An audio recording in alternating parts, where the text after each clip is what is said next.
राधा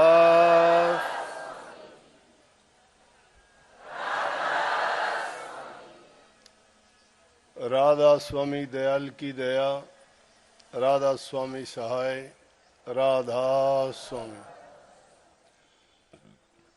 प्यारी साध संगत जियो, माताओं, भाइयों बहनों,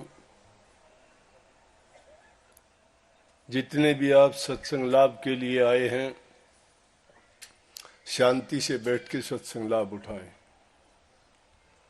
सबसे पहले तो आज भैया दूज के नाम की आपको बहुत बहुत मुबारक। आप सबको इस बात का पता है कि ये त्योहार क्यों मनाया जाता है। पहले भी सत्संगों में मैं लगभग जो भी सत्संग किसी त्योहार का होता है तो उसके बारे में बता दिया करता हूं, और इसकी भी सत्संग की महत्ता इसलिए है इस दिन की। भैया दूज जिसको बोलते हैं, ये बहन और भाई के प्यार से संबंधित है। इसमें भी बहनें भाई की लंबी उम्र के लिए, अच्छे स्वास्थ्य के लिए, सुखी जीवन के लिए प्रार्थनाएं करती हैं, दुआ करती हैं कि मेरे भाई को किसी की प्रकार की कोई दिक्कत परेशानी ना हो, उसका जीवन सुखी रहे, और हम भाई बहनों का प्यार भी उसी तरह रहे अटल, जिसमें कोई दखल ना हो। कहानी अनेक प्रकार की है, पहले भी बताई गई है, आम कहावत है अपने यहाँ, लेकिन मुख्य करके यही बात है कि उन कहानियों में भी यही बात दर्शाई गई है कि बहन भी अपना दायित्व समझती है कि उसके भाई पर कोई किसी प्रकार की विपदा आए, कोई किसी प्रकार की परेशानी हो, तो उसमें उसकी परेशानी को वो स्वयं झेल लेगी, लेकिन भाई को वो हर प्रकार से सुखी रखना और देखना चाहेगी। दूसरी बात, भाई और बहन का रिश्ता इतना अटूट और इतना अच्छा है।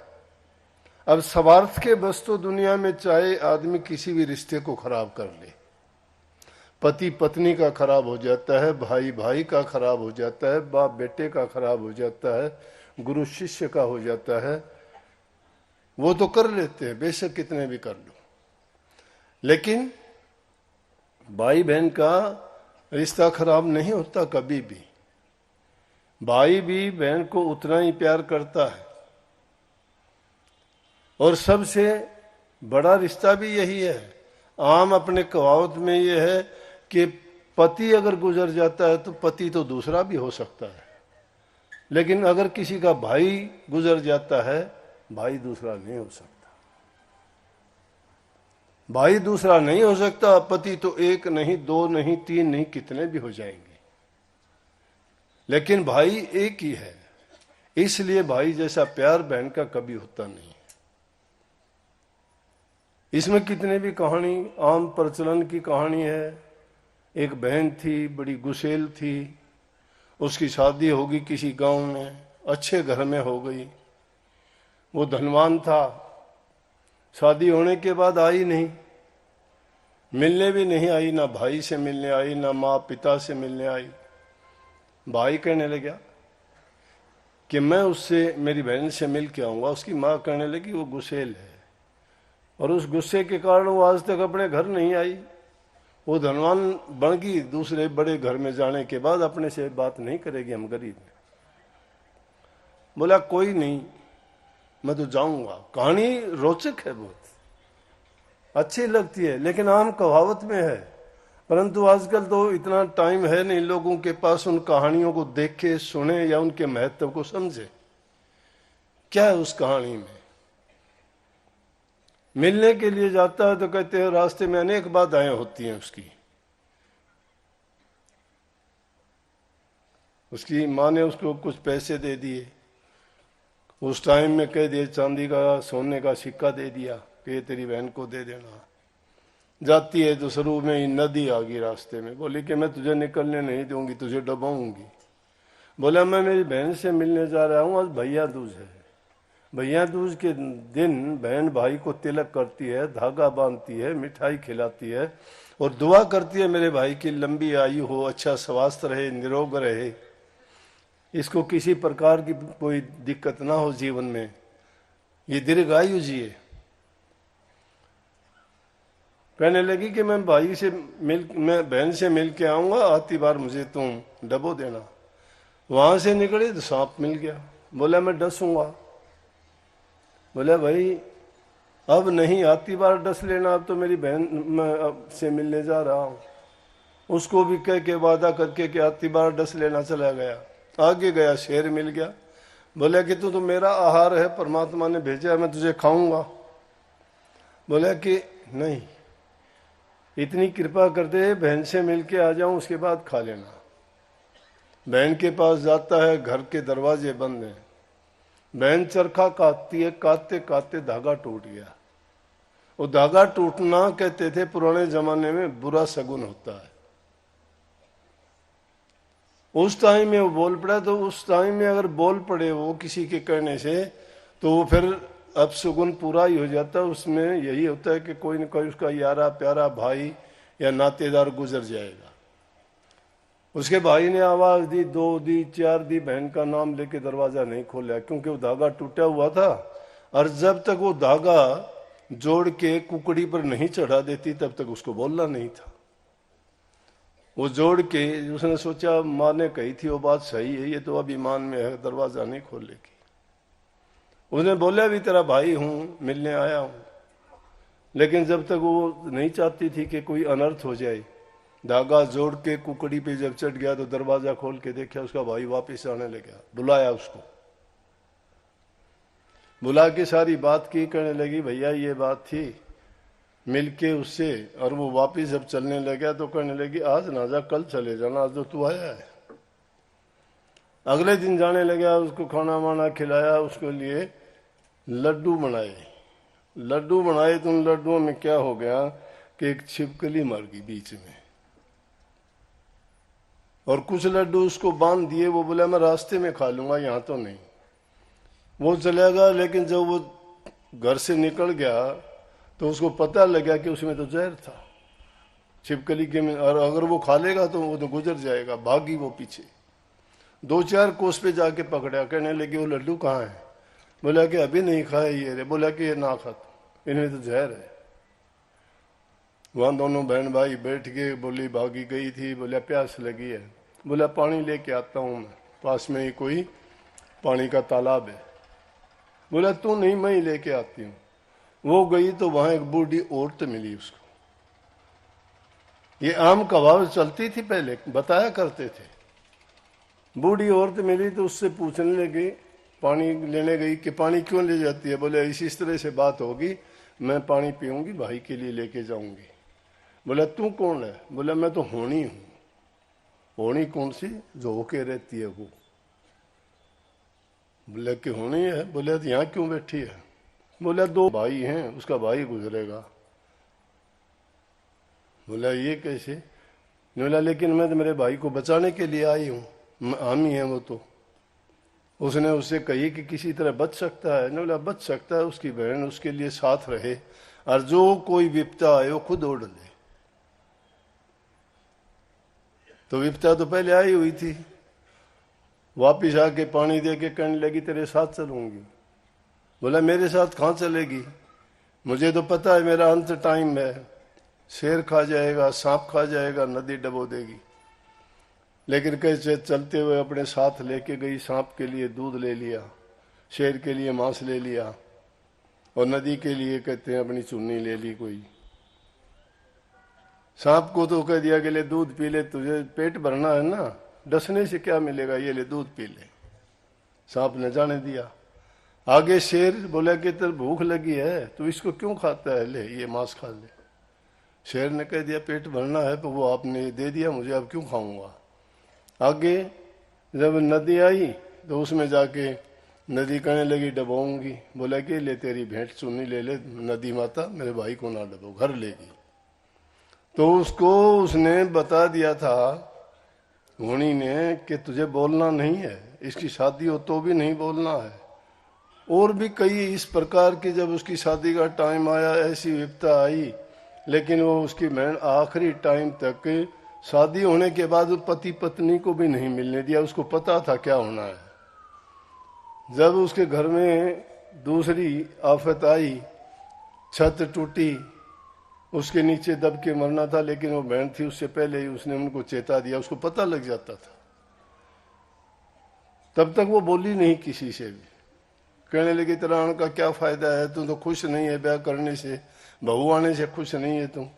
उसके भाई को पता था कि ये जो करती है वो सब मेरे लिए करती है। कहने का मतलब सारी विपताओं को टाल के उसके भाई की शादी करवा के और सबसे आखिर में उस घर से विदा हुई।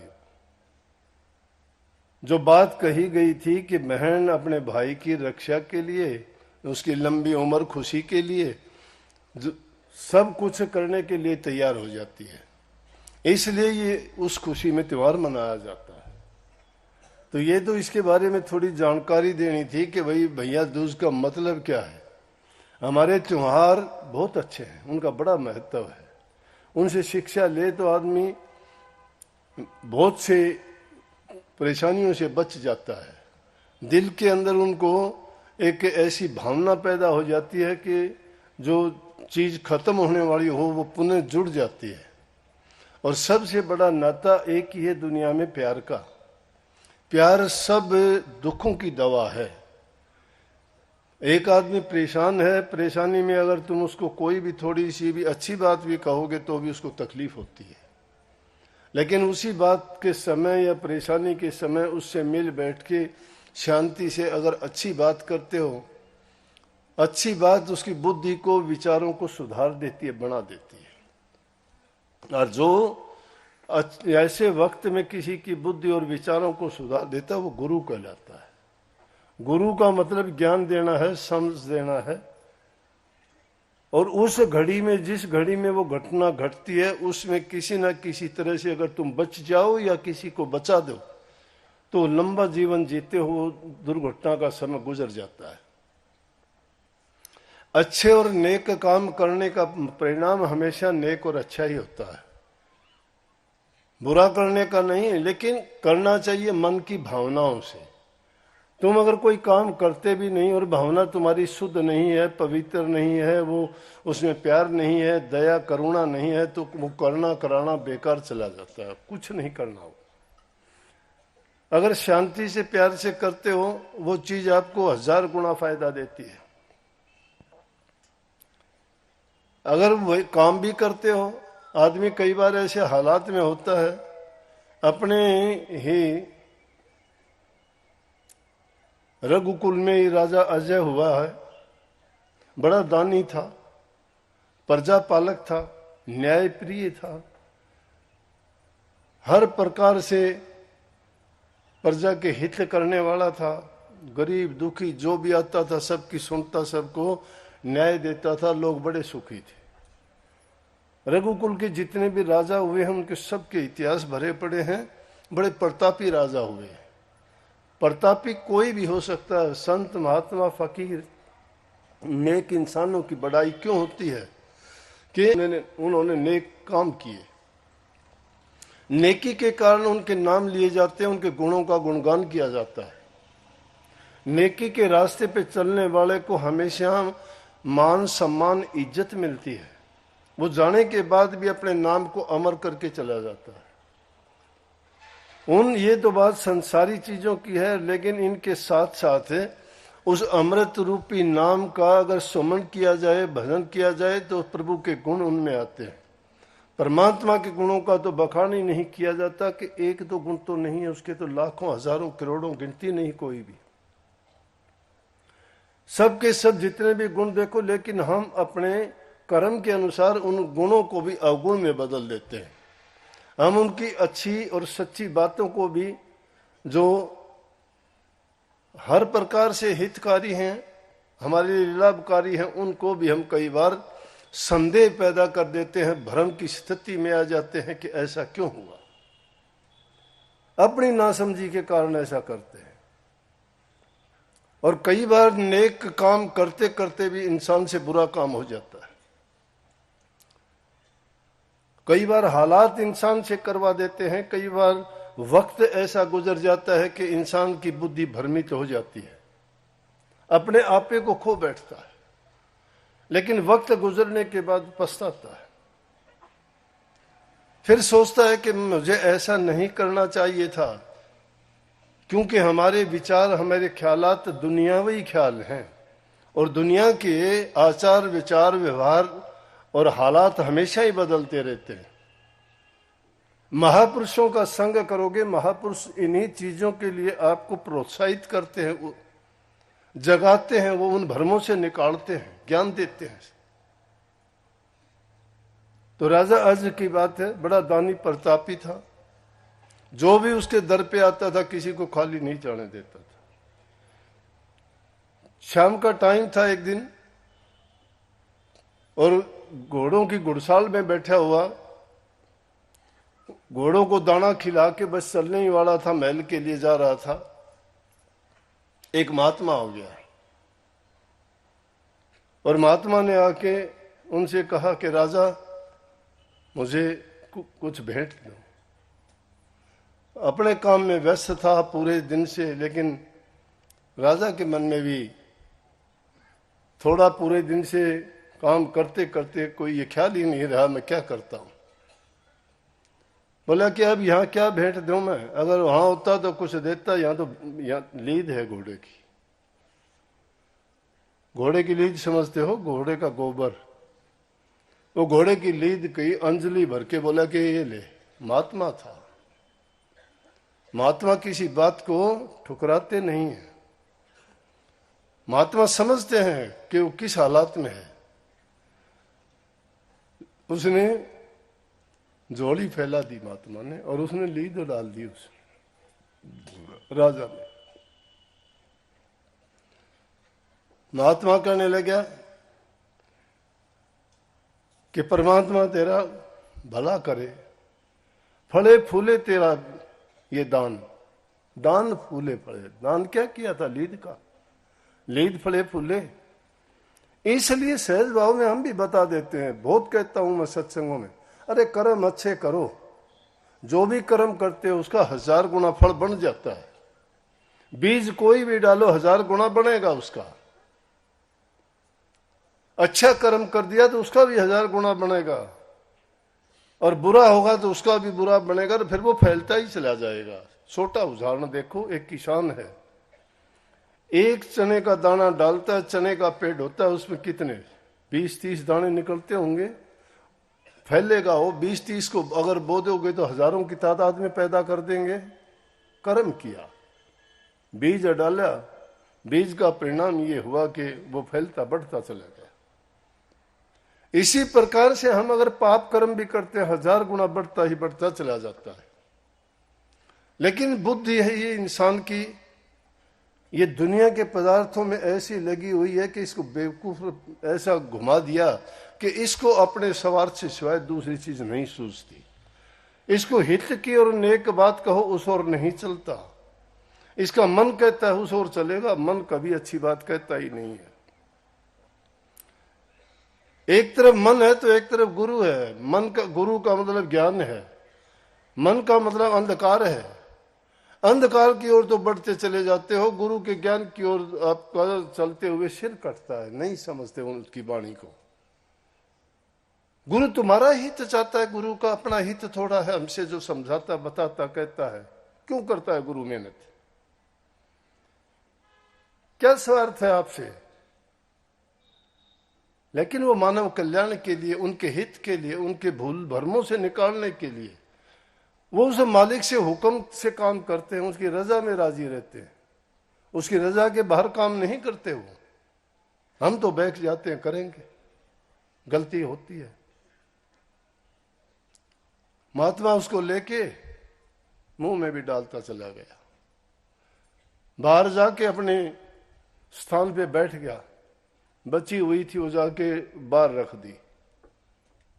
अब क्या देखता है, धीरे धीरे बढ़नी शुरू होगी वो, रोजाना उसका बहुत ऊंचा ढेर लग गया। एक दिन राजा शिकार करने के लिए गया, शिकार करके वापस जब आ रहा था, देखा उसने, उफ, महात्मा के पास ना कोई घोड़ा है, ना कोई घोड़ी है, ना कोई जगह है रखने की, बांधने की, चारा डालने की। फिर महात्मा के पास ये घोड़े की लीद इतनी कहां से आ गई? महात्मा के पास गया, राजा बंदगी की, बैठा, थोड़ी इधर उधर की बात की, फिर कहता है राजा से, महात्मा से, राजा कहता है कि महात्मा जी आपके पास घोड़ा है? बोला नहीं। कोई घोड़ी है? बोला नहीं। तो लीद कहां से आ गई? बोला राजा ये आपकी कृपा है, आपका दिया हुआ दान है, आपने दान में दिया था मुझे। राजा को याद आ गया। नेक इंसान से भी अगर कोई बुरा काम हो जाता याद रहता है उसको कि मैंने बहुत गलत कर लिया, लेकिन हो चुका था वो। जो हो चुका उसका इलाज नहीं होता, होने से पहले इलाज हो जाता है। कर्म करने से पहले इलाज हो जाता है। कर्म करके कितना भी पछताओ क्या होता है। इसीलिए सभैया इसने अभी थोड़ी देर पहले कहा था ना, सुना होगा आपने, मैंने वक्त के अनुसार बहुत चीजें बहुत अच्छी लिखी, उनकी गहराई में उतरोगे तो पता लगेगा कि वक्त गुजरने के बाद पछताने से नहीं कुछ आदमी को हाथ पल्ले पड़ता है। राजा बोला कि ये बोला कि हाँ मुझे याद आया, मैंने गलती की थी। महात्मा जी क्या होगा इसका? जो महात्मा ने किया था वो तुझे करना पड़ेगा। बोला महात्मा ने क्या किया था? बोला महात्मा ने खाई थी। बोला मैं इतनी कैसे खाऊंगा? क्योंकि कर्म का फल बन गया, वो बच नहीं सकता, भोगना पड़ेगा। वो कर्म बन चुका है, उसका मिटाने का कोई इलाज नहीं है। इलाज है वो करना नहीं चाहते। बोला तो कैसे क्या हो, इसका इलाज बताओ आप महापुरुष हो। गलती होगी उसका इलाज क्या? बोला इलाज एक ही है कि दुनियादारों से अपनी बुराई करवाओ।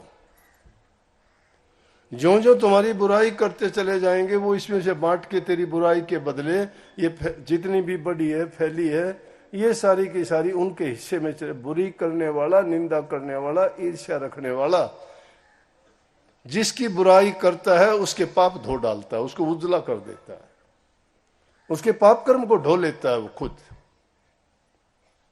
ऐसा करने से बोला कि ये कम हो जाएगी, थोड़ी बचेगी। बोला वो तो बोला कि जितनी भेंट करी थी वो बची है, वो तो तुझे खानी ही पड़ेगी।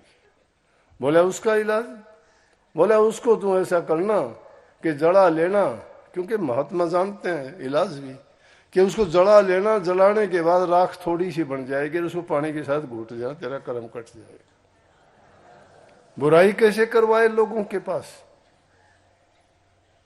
राजा की उम्र ज्यादा थी, एक गरीब घर में जवान लड़की थी, जाके उसको बता दिया तुझे बेटी बना के ले जाता हूं मैं। लेकिन लोगों के अंदर और ही बात चल गई कि राजा ने बड़ा जुल्म किया, राजा ने बड़ा गलत किया, देखो इस उम्र में क्या सूझी है। जवान लड़की को ले गया, राजा था, अपनी ताकत का दुरुपयोग करता है। जितने लोग बुराई करते गए वो खत्म होती चली गई, थोड़ी बची उसको उसने कर लिया। कर्म इस प्रकार से छूटता नहीं है, बढ़ता चला जाता है। लेकिन महापुरुष फिर भी समझाने की कोशिश करते हैं। महापुरुष गलत नहीं करते, गलत नहीं करते। कई बार हम समझ लेते हैं कि क्यों ऐसा होता है, ये गलत करता है। नहीं, 5वें गुरु अर्जन साहब के टाइम की बात है। एक सेवक था उनका, उनके लिए भोजन लेके जाता था, खिचड़ी। एक दिन जब शाम के टाइम खिचड़ी बनाने लगा, बना के तैयार कर ली, इतनी देर में तूफान आ गया। आंधी तूफान बरसात चलती रही, बड़ा लेट हो गया। अब शिष्य गुरु से प्यार करता था, रोजाना का काम था, रोजाना लेता था। उसको चिंता हुई कि अगर ये मौसम चलता रहा, पहले ही लेट हो चुका, तो गुरु जी को तो भोजन में देर हो जाएगी। गुरु सब कुछ कर सकता है, शिष्य भी सब कुछ कर सकता है। दिल में सच्चाई होनी चाहिए। जो तुम्हें मंत्र दिया गया है उसके कमाई करने वाले होने चाहिए। संयम के साथ जो तुम्हें नाम दिया गया ना, वो नाम कोई खेलने का खिलौना नहीं है, कोई तमाशा नहीं है, वो हर एक दुकान पे नहीं मिलने वाली चीज है। उसको तुम खोलना नहीं। अब नारियल किसी को पकड़ा देर कह दे इसके अंदर जो है नारियल बड़ा खाने में बड़ा स्वादिष्ट है, बड़ा वो पौष्टिक है, बड़ा स्वास्थ्य के लिए अच्छा है, उसके अंदर पानी भी होता है और वो और भी अच्छा होता है। इंसान को हर प्रकार से वो कई प्रकार के जो शरीर को जरूरत है उनकी पूर्ति करता है, लेकिन बाहर से ही वो देख ले उसको अंदर से पाड़ेगा नहीं, उसको क्या मिलेगा? ना नारियल मिलेगा, ना पानी मिलेगा, ना उसको स्वास्थ्य लाभ मिलेगा। इसी प्रकार से वो नाम की गहराई में भी इसी तरह उतरना पड़ेगा। उसमें भी 3 परत चढ़ी हुई हैं, एक नहीं, शरीर की है, मन की है और फिर जो है दूसरी दुनियादारी की है। उन परतों को हम तो पहली परत उतारने में फेल होते हैं। ये दुनियादारी के रीति रिवाज ही हमें बर्बाद करके रख देते हैं। मेरा मेरी, मेरा मेरी, तेरा तेरी। सिर्फ स्वार्थ ही सर्वोपरि है, इस लोभ ही सर्वोपरि है। इंसान को गिराते 2 चीज हैं। इन 2 चीजों से निकल जाए कोई नाता खराब नहीं होता इंसान का। बताऊं नाते खराब कब होते हैं? जब आदमी लालच में डूब जाएगा। लालच निकाल दो तुम्हारे दिल से, अगर नाता खराब हो जाए तो मेरे पास आ जाना। लालच और स्वार्थ आपाधापी का काम होता है। मैं जीऊं और चाहे भाड़ में जाए, मेरी इज्जत हो और चाहे कोई बदनाम हो, मुझे सलाम मिले और चाहे कोई कुछ भी जन्नम में जाए। यह है मैं मेरी का झगड़ा। लेकिन महापुरुष से तुम्हें हर प्रकार से, शारीरिक रूप से, मानसिक रूप से, बौद्धिक रूप से, आत्मिक रूप से, हर प्रकार से तुम्हारा कल्याण करने का इंतजाम और प्रबंध करते हैं। उनके कहे में चलते रहो। उनको हम गुरु भक्ति का नाम देते, वो गुरु भक्ति है। गुरु की आज्ञा का पालन करते चलो। अगर तुम्हें लगता है गुरु मुझे धोखा देता है, गुरु मेरे साथ कपट करता है, गुरु मेरा नुकसान करना चाहता है, तो ना करो। उस गुरु का मुंह माथा भी अगर देखोगे तो तुम्हें पाप लगेगा। वो गुरु नहीं है, पाखंड है वो। उसको समझने के लिए हालात को आदमी समझ जाए। हालात को देख के घबराना नहीं, हालात को देख के संभल जाओ। भरम नहीं, संभल। इसीलिए मेरा वो सभैया है। मेरे साथ ऐसे हालात गुजरे, मैंने लिखी वो बात। लेकिन जानेगा वही जिसने देखी थी, अब उसको जानता था, बाकी नहीं समझेंगे उस बात को। मैंने लिखी, दास कमर कर ख्यास, नहीं तो नाश बात का हो जाएगा। क्यों? मैं क्या करना चाहता था? मैं गुरु के रास्ते पे चला था, गुरु की ड्यूटी, गुरु का काम करना चाहता था। लेकिन बाधाएं अड़चन आई तो मैंने सोचा ये बात कि अगर ख्यास नहीं तो नाश बात का। किस बात का नाश हो जाएगा? गुरु की आज्ञा का पालन नहीं होगा। जिस मिशन और काम के लिए गुरु ने जो तुझे सौंपा था वो नहीं होगा। खींच ले नीची ना कर चींची, ये संतों का लक्षण बताता हूं। नीची खींचने का मतलब नरम हो जा, दीन हो जा, गरीब हो जा, छोटा हो जा, कुछ भी कह ले, बुरी कहे कोई भली कहे, नीची खींच ले, शिकायत ना कर। चींची करने का मतलब नो कंप्लेंट। कोई शिकायत ना कर। किससे करेगा शिकायत?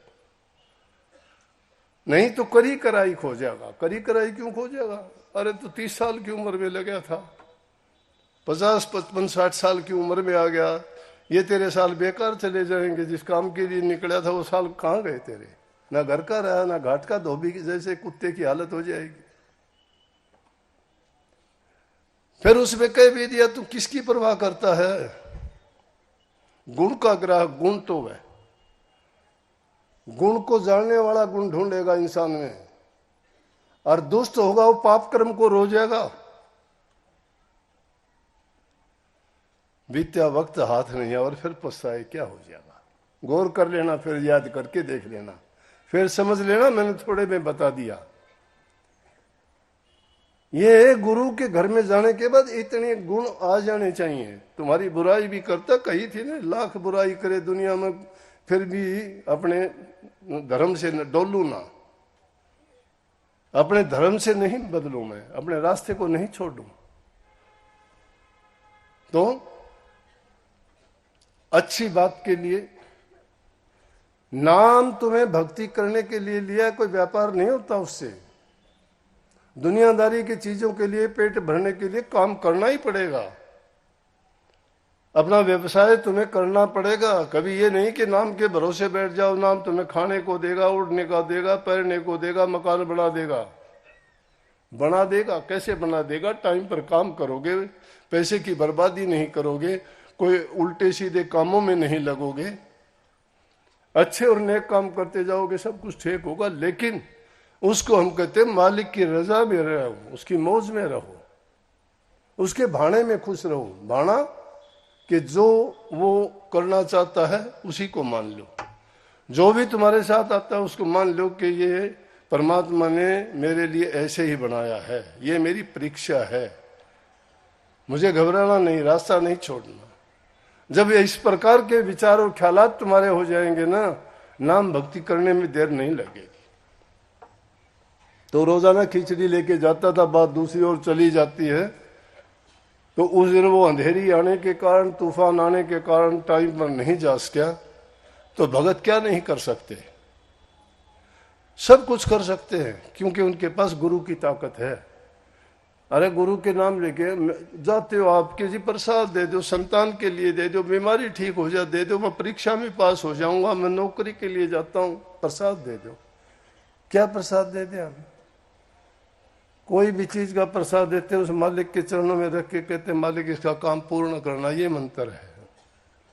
लेकिन वो तो तुम भी कह सकते हो, लेकिन तुम्हारे पास वो साइन नहीं है कि कहीं चलते हो हमारे साइन लगे और चल जाए आगे। समझ गए ना? चल तो जाओ, लेकिन तुमने वो रफ कॉपी पे करो, असली पे नहीं करते। उसने क्या कहा कि हे सतगुरु, ये तूफान रुक जाए, मैं आपको भोजन जाके खिला दूं, फिर चाहे बेशक आ जाओ। जाके पहुंचे लेट, गुरु साहब के सामने जाके खड़े हुए, गुरुजी ने मुंह फेर लिया। बोले भाई नाराज हो गए? गुरु नाराज हो गया, दुनिया उजड़ गई, इसके लिए तो क्या बच गया उसके पास? अगर उसके ये ख्याल नहीं है तो उसके लिए कुछ भी नहीं है, फिर तो नुगरा है वो। दूसरी तरफ गया, गुरु का मुंह था उस साइड से भी मुंह फेर लिया। उसने सोचा बहुत बड़ा पाप हो गया, मेरे से कोई गलत काम हो गया।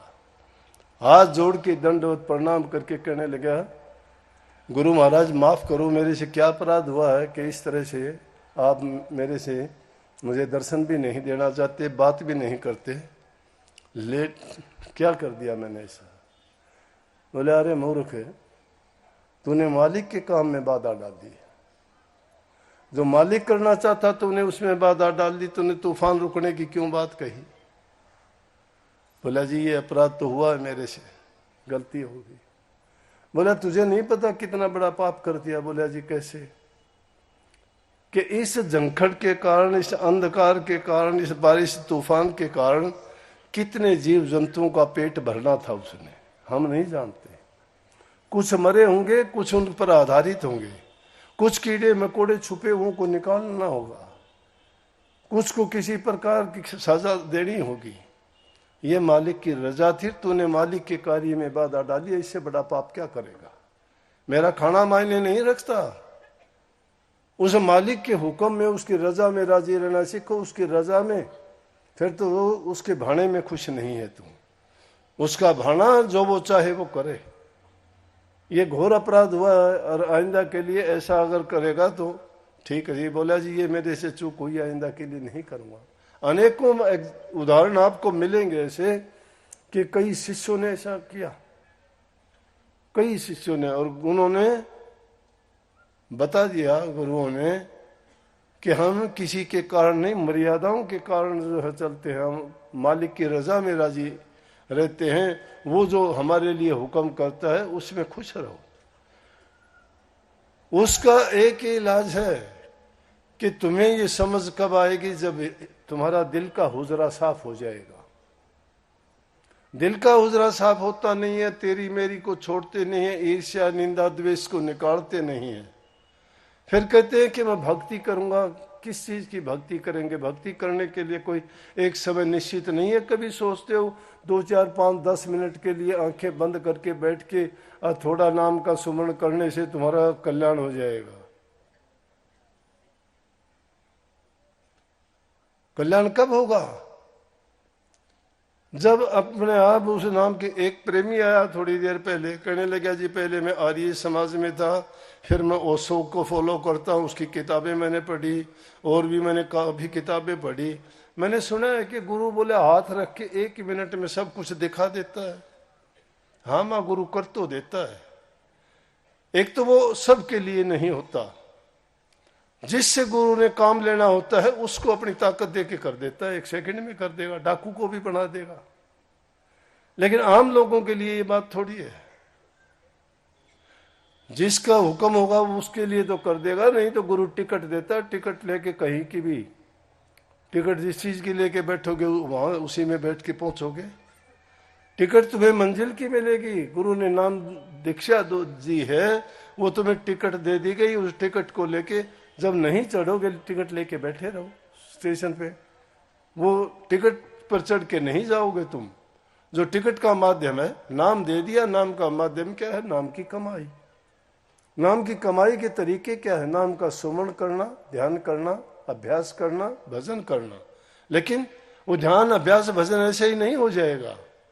ध्यान अभ्यास करने के लिए जरूरी है कि पहले मन की खरपतवार को निकालो बाहर। जब तक हृदय पवित्र नहीं है, शुद्ध नहीं है, अरे तुम्हारा प्यार ही नहीं है, ना नाम से प्यार है, ना गुरु से प्यार है, मतलब से प्यार है तुम्हारा। तो गुरु से प्यार होकर वो प्यार टूट जाएगा क्या? प्यार टूटता है कभी? छिन चढ़े चिन्ह उतरे सो तो प्यार नहीं। एक छिन में हो जाए, एक छिन में उतर जाए, वो प्यार है क्या? विरह होनी चाहिए, लगन होनी चाहिए, तड़प होनी चाहिए। उन बिरियों ने तो अपना घर त्याग दिया, सब कुछ सुख आराम त्याग दिए। उन्होंने तो पक्षियों की आवाज सुन के भी पक्षियों को भी ताना दे दिया।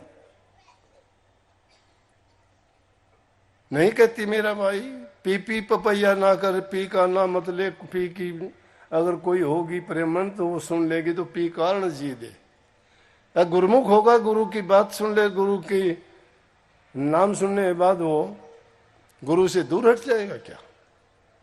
फिर नाम भक्ति कहां होगी उसकी?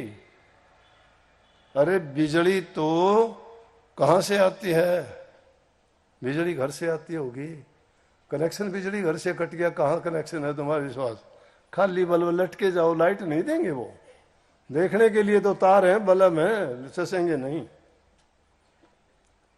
पावर हाउस से आएगी तुम्हारे पास। शिष्य का पावर हाउस गुरु है, गुरु का पावर हाउस परमात्मा है। जिसने तार गुरु से जोड़ लिए, गुरु के तार सीधे वहां जुड़े हुए हैं, तो आपके पास आ जाएंगे। तार जहां कट हो गया वहीं जो पावर भी कट होगी। अच्छी बात है, मुझे बहुत कहते हुए इसमें कोई संदेह नहीं। मैं तो जहां कहीं जाता हूं कहता हूं कि तुम्हारे पास आते होंगे, लेकिन हमारे पास जो सत्संगी आते हैं ना, हम उनको मूल रूप से बदल देते हैं। हुक्का, बीड़ी, पान, तंबाकू तक भी कोई आपको पीने वाला नहीं मिलेगा। हमारे जमाने में तो जब रात को 150 भी सत्संगी होते थे तो 10 जगह तो चिलम पिया करते, 10 जगह बीड़ी सिगरेट हुक्का पिया करते, सत्संग भी होते रहते। लेकिन मैंने जब इस जगह पे आया, मैंने ये जोड़ दिया नाम के हुक्का बीड़ी का भी नेम करो। मैं खुद पीता था, लेकिन गुरु की शरण में जो गुरु ने जो गुरु समझाते गए त्यों त्यों जो है वो ऐब छूटते चले गए। पीछे मुड़ के नहीं देखा, आगे की तरफ देखा कि और कौन सी सफाई मन की करनी है और कौन सी बुरी आदत त्यागनी है। और वो जब त्याग दोगे, साफ जब शीशा हो जाएगा, तो जब चाहो जब झपकी मारोगे अंदर में, तभी रूप देख लेना। दर्शन कौन कराएगा? गुरु करवाने तो लग रहा है। गुरु कहता है कि ये तरीका अपना हो जाएंगे, एक पल नहीं लगेगी, 1 मिनट नहीं लगेगी। लेकिन वो तुम्हारे व्यवहार में, तुम्हारे कर्म में, तुम्हारे जीवन में, तुम्हारे बर्ताव में, तुम्हारे बोलचाल में, तुम्हारे श्रद्धा विश्वास में, ये चीजें अडिग होनी चाहिए, भावना होनी चाहिए, विरह होनी चाहिए, लगन होनी चाहिए, दया होनी चाहिए हृदय में। चेतनता के साथ काम होते हैं। खाने के लिए हम फिसड़ जाते हैं, आराम के लिए हम फिसड़ जाते हैं। शरीर थक जाता है तुम्हारा, क्योंकि शरीर में रहते हो। शरीर को शरीर ना मानो ना, कैसे थकेगा? शरीर को शरीर में, शरीर में जीना छोड़ दो, आत्मिक जीवन में प्रवेश करो। शारीरिक और मानसिक दोनों अवस्थाओं को त्याग कर जब ऊपर की मंजिलों में, रूहानी मंजिलों में जब रहोगे, न खाने की परवाह, न सोने की परवाह, न जीने की परवाह, न मरने की चिंता। ये फकीरी की अवस्था और हालत है। जहां जिस हालात में होगे खुश, मगन, मस्त। कोई बुरा कह लेगा तो भी अच्छा है, जो भला कह लेगा तो भी अच्छा है। उनके लिए बुरा कुछ है ही नहीं। जिस इंसान के जो विचार होते हैं वो दूसरे में वैसे ही पैदा करना चाहता है। अपने चश्मे नहीं बदलता वो। ये बुराई का चश्मा जब तक लगा रहता है तब तक इंसान सुधार की ओर नहीं बढ़ता आगे। दूसरे का हित करना सोचो, जिस प्रकार से बहन भाई के लिए सोचती है। दूसरे का भलाई करके, हित करके, इज्जत सम्मान और प्यार देके कोई तुम एहसान नहीं करते, अपने लिए तुम अच्छा करते हो। जो इंसान दूसरे का अच्छा करता है उसका बदले में 1000 गुना अच्छा होगा। किसी से प्यार करके देखो तुम्हें कितना प्यार मिलेगा। मुझे कितना प्यार करते हो? मैं तुमसे करता हूं इसलिए करते हो। मैं अगर तुम्हें आंख दिखानी शुरू कर दूं तुम भी कहोगे जा तेरे वर्गे गुरु बहुत है।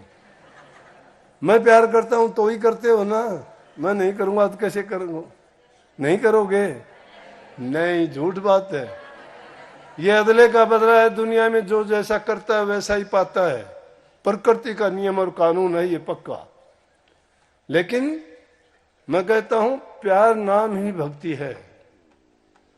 जब तक हृदय में प्रेम नहीं है तो हृदय उसका शुद्ध और पवित्र नहीं है। शुद्ध हृदय में ही शुद्ध विचार पैदा होते हैं। शुद्ध विचारों वाला ही भक्ति के रास्ते पे अग्रसर होता है। और जो चीज हमें गुरु से मिलती है, दुनिया में ऐसा सामान ऐसा किसी दुकान पर नहीं मिलेगा जो गुरु की दुकान पर मिलता है। एक ही दुकान नहीं है, वहां नकली का भी मतलब नहीं है, कोई भी असली मिलेगा। इसलिए जीवन तुम्हारा सफल तभी होगा, दुनियादारी के काम करो, सभी काम करो। मेहनत के बिना कुछ नहीं मिलता इंसान को। जिस व्यवसाय में लगे हो ईमानदारी से, सच्चाई से काम करो। तुम्हें अगर तनख्वाह के 20,000 मिलते हैं तो 25,000 का काम करो, तुम्हारे 20,000 40,000 के बराबर काम देंगे, बरकत देंगे। लेकिन अगर 20,000 तुम्हें मिलते हैं, काम 5,000 का करते हो, तुम्हारे घर में बरकत नहीं होगी। धोखा और दगा ना करो। धोखा दगा करने वाला इंसान कभी सुखी नहीं रह सकता। जानबूझ के अनजाने में कोई चीज हो जाती है तो पश्चाताप करना चाहिए उसके लिए। जो पश्चाताप कर लेता है वो अपने आप को सजा दे लेता है। उसके लिए कोई सजा नहीं होती। हमारे मन से सजा जो हमें दे देंगे तो हम तौबा कर लेते हैं कि आइंदा के लिए भविष्य में मैं ऐसा नहीं करूंगा। और जो आदमी अपने आप को पहचानना और जानना शुरू कर देता है वो परमात्मा को जान जाता है। क्योंकि आत्मा परमात्मा की रूप है। परमात्मा का गुण है कि वो सबके हित के काम करता है। इसलिए सारे काम करते हुए ये नहीं कि भक्ति के लिए समय जरूर निकालो। एकांत में बैठ के तुम चाहे कुछ भी करो, चाहे किताब पढ़ो, चाहे कोई कथा पढ़ो, चाहे तुम नाम का सुमरण करो, चाहे बीते सुने हुए सत्संग की बातें याद कर लो, चाहे तुम ये याद कर लो कि सत्संग में क्या प्रसाद बना था, कैसे कहाँ बैठे थे, कौन कौन थे, वो भी तुम्हारे, क्योंकि मन में मलिनता नहीं रहेगी। एकांत में बैठोगे तो तुम्हें पुरानी बात, उसने ये कहा था, उसने ये किया था, उसने ये बुरा किया, अरे तुम्हें उनसे कुछ नहीं मिलना। तुम्हें मिलना अपने सोच से, अपने विचार से, अपने कर्म से। अपना कर्म सुधारो, अपना कर्म बढ़ाओ। जो इंसान अपने कर्म को बढ़ा लेता है उसका जीवन सफल हो जाता है। जीवन का भरोसा नहीं है, आज है नहीं कल नहीं, पल का भी नहीं, एक पल का भी भरोसा है। इसलिए महापुरुषों ने वाणी कितनी अच्छी अच्छी कही है। एक ही लाइन अगर सुन लोगे तो भी मन में कितना पैदा होता है। नाम सुमर ले, सुकर्म कर ले, क्या जाने कल की, खबर नहीं एक पल की, खबर नहीं एक पल की। खोटे मंदे कर्म कमावे, क्या करते हैं? हाँ, सबका याद है ये, इसको समझ भी लो। समझ गए? पढ़ कर याद करके नहीं, समझ लो उसको कि खोटे मंदे कर्म करके पाप की गठड़ी क्यों सिर पे ढोते हो। नेक कर्म करो, नेकी करके भूल जाओ तुमने किया, अच्छा किया, एहसान नहीं किसी पर, अच्छा कर दिया तुमने, नहीं। लेकिन सबसे उत्तम चीज है नाम का स्मरण करना। खाली ना रहने दो इस शैतान को, मन से है शैतान, जब भी खाली होगा कोई ना कोई उल्टी सीधी सोच करेगा ये, और उल्टी सीधी सोच के कारण भटका देगा, भरमा देगा, हमें फंसा देगा कहीं ना कहीं। क्योंकि इंद्रियों के शौक बहुत हैं, देखने के हम आशिक, सुनने के हम आशिक, सूंघने के हम आशिक, खाने के हम आशिक। आली पतंग मृग मीन गज जड़त है कि आंच तुलसी, वो कैसे बचर जिसके लागे पांच। भोरा, आली, पतंगा, छोटे छोटे उड़ने वाले कीट, मृग, हिरण, मीन मछली और हाथी, गज। ये एक एक इंद्री के स्वाद के बस बर्बाद हो जाते हैं, जीवन खो देते हैं। भोरा फूलों का आशिक है, सूंघने का, घूम घूम करके घूमता हुआ बगीचे में जाता है, सुंदर फूल, अच्छी खुशबू होती है, उस फूल में बैठ जाता है, होश हवास खो देता है। शाम को रात होती है, फूल बंद हो जाता है, बंद हो गया, मर गया, वो सांस आया नहीं। एक उस सुगंधी के कारण, इस नाक की इंद्री के कारण उसमें बंद होके बर्बाद हो गया, जीवन खो दिया। पतंगा आशिक है देखने का, प्रकाश का, प्रकाश को देख के इतना उसके ऊपर मोहित हो जाता है, उसको छोड़ना नहीं चाहता। पतंगे को परवाना कहते हैं, दीपक को शमा कहते हैं। वो परवाना बन के और उस दीपक के चारों तरफ घूमता रहता है, घूमते घूमते पंख जड़ जाती है, मर जाता है। पतंगा इस एक इंद्री के कारण, देखने के कारण अपनी बर्बादी करता है, जीवन बर्बाद, उसका खत्म। मृग पुराने जमाने में कला है, गाना कला है, संगीत कला है, बोलना भी कला है। मीठा बोलो, गाना भी अच्छी चीज है, जो भी शब्द गाते हो मन को मोह लेते हैं, आदमी के दिल में कुरेद पैदा करते हैं। एक शब्द रुला देता है आदमी को, एक शब्द हंसा देता है। कोई रोचक है, कोई भयानक है, कोई यथार्थ है, और कोई चेतावनी भरा भी है। अनेक प्रकार की वाणियां उसी प्रकार की हालत हमारी बना देंगी।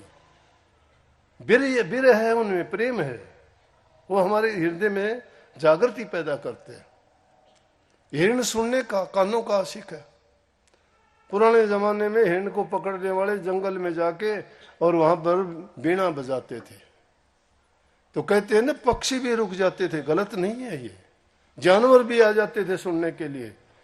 वो हिरण जब उस नादों की आवाज को सुनता था और वहां कुछ नहीं देखता, उसी की ओर देखता हुआ जाके वो बजाने वाले के ऊपर गर्दन डाल देता था। उसको नहीं पता था तेरी मौत है, और वो उसको पकड़ ले जाते थे।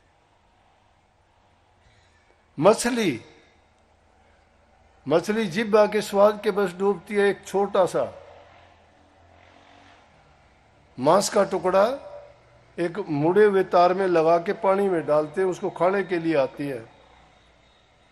मैं दुबई गया 2-3 बार, वहां एक बड़े झील थी, उसके ऊपर सुबह सुबह रोजाना मछली पकड़ने वाले ये करते।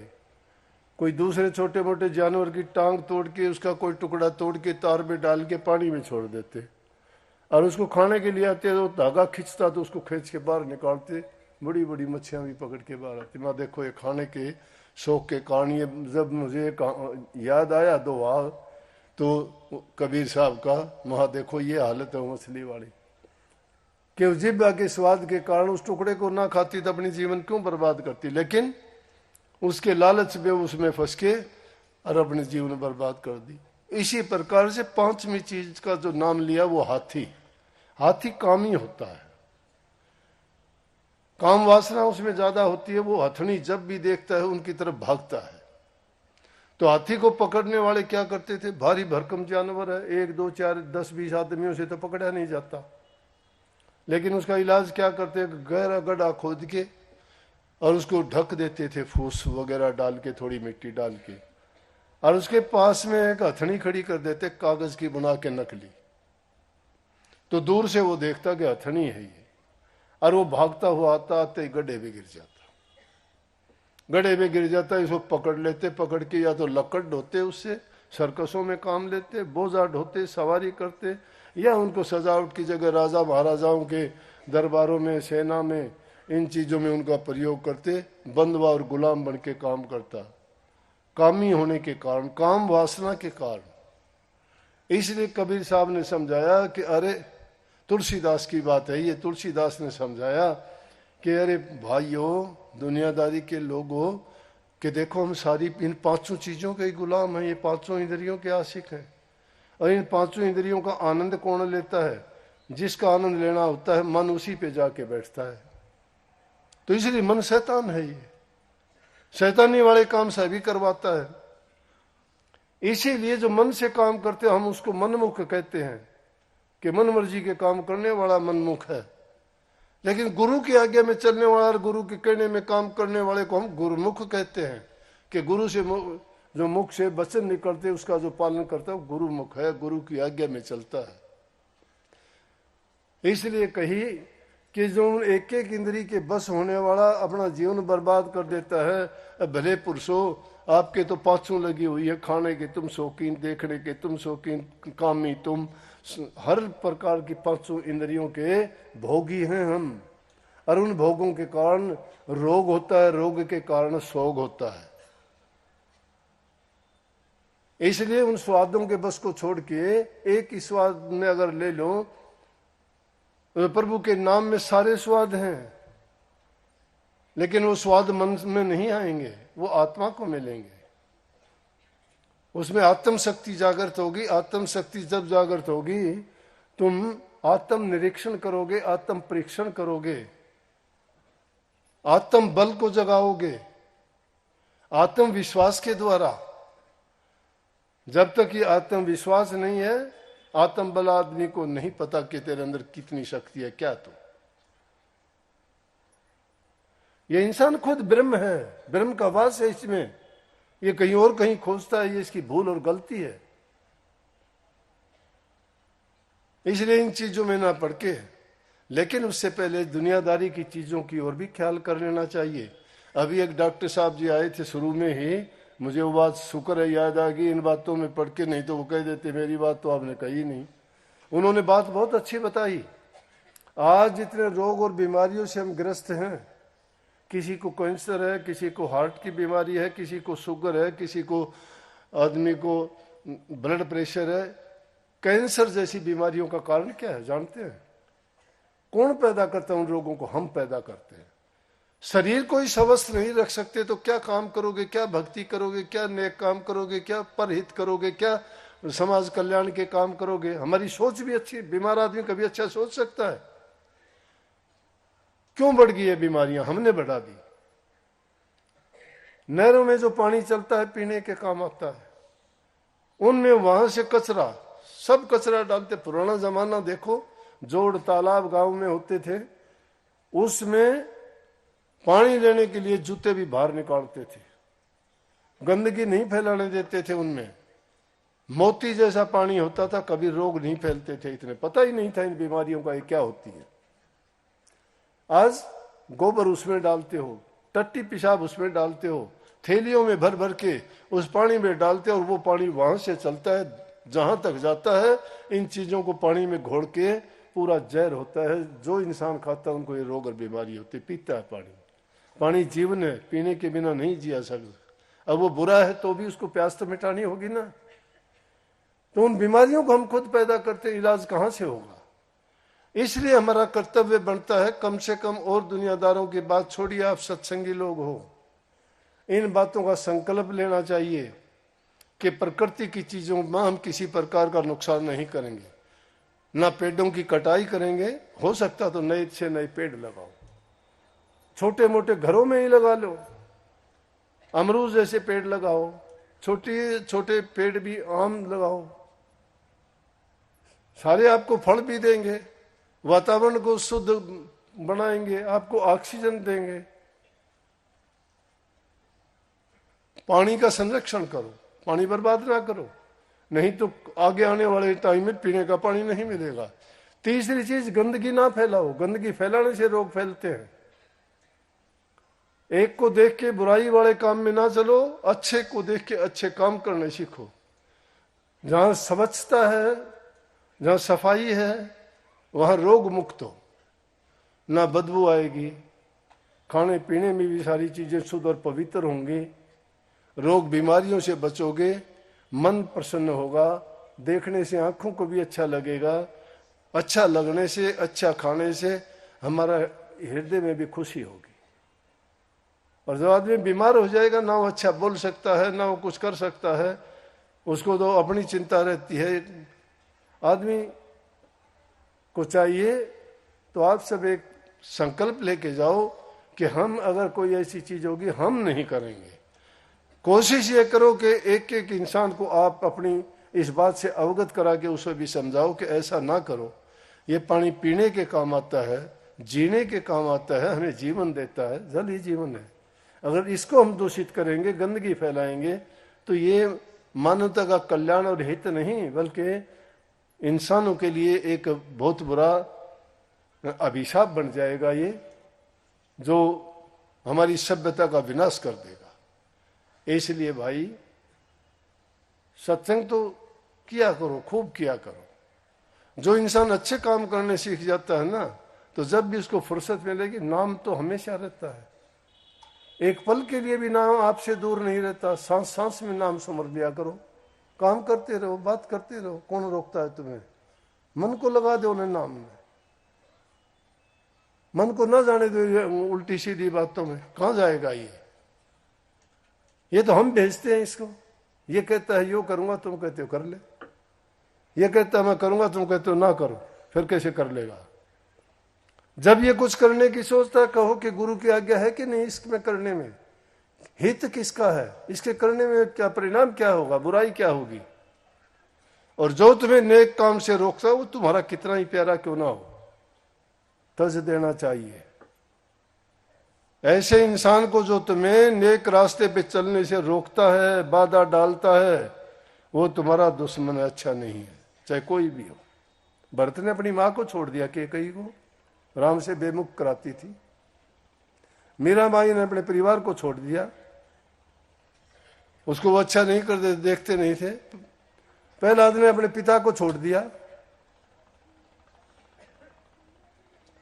नहीं छोड़ दिया। प्रभु की भक्ति से विभीषण ने अपने भाई को त्याग दिया, चाहे वो राम की शरण में आगे कितना भी बड़ा क्यों ना बन गया हो, लेकिन उसने क्यों छोड़ा? क्योंकि प्रभु की भक्ति करने से विभीषण को रोकता था। प्रहलाद को हिरण्याकुश मारना चाहता था। कैकेयी ने भरत को अपने परमात्म शक्ति श्री राम से जुदा कर दिया था, इसलिए छोड़ दिया। राजा गू के यहां रहने लगा, अयोध्या की नगरी में नहीं रहा, हालांकि अयोध्या की नगरी का राज उसको सौंप दिया। इसलिए जो तुम्हें प्रभु से नाम भक्ति से विमुख करता है, उसका संग करना छोड़ दो, चाहे वो तुम्हारा कोई हो, महतारी हो, पिता हो, बाप हो, भाई हो, रिश्तेदार हो। नालायक हो, उसको छोड़ देने में भलाई है। बेटा नालायक तजो तजो स्वार्थी नार, निर्मोही माता तजो निलज्जी नार, तजो निलज्जी नार तजो सन्यासी कामी, नौकर नमक हराम तजो तजो अन्यायी शामी, पिता अधर्मी तजो तजो नालायक बेटा, और गुरु अधर्मी तजो तजो चेला अड़सेटा। अड़सेटा चेला जो कि पंगेबाजी हम पढ़े रहे, चेला थोड़ा सा। इसलिए भाई, इन बुराइयों को छोड़ोगे ना, जब ही आप भक्ति के रास्ते में सफल होगे। लेकिन ये चिंता ना करना नहीं होगे, जिस प्रकार से तुमने हुक्का बीड़ी पान तंबाकू छोड़ दिए, तुमने माँ बाप और सास ससुर की इनकी सेवा करनी आपने सीख ली, तुमने थोड़ा बहुत नाम सुमन में भी मन लगाना सीख लिया, तो ये क्या मायने रखती है? उसको भी आसानी से छोड़ दोगे और धीरे धीरे करके तुम देखोगे, एक बार अगर तुमने आदत डाल ली ना, फिर उसमें वापस लौट के नहीं जाओगे, आगे से आगे बढ़ते जाओगे। सतगुरु की आप पर कृपा आशीर्वाद आपको शक्ति दे और भक्ति में आपके दिन प्रतिदिन और रुचि बढ़ाए, आपके जीवन को कामयाब सफल करे। मेरी तरफ से भी आपको बहुत बहुत प्यार आशीर्वाद। राधा राधा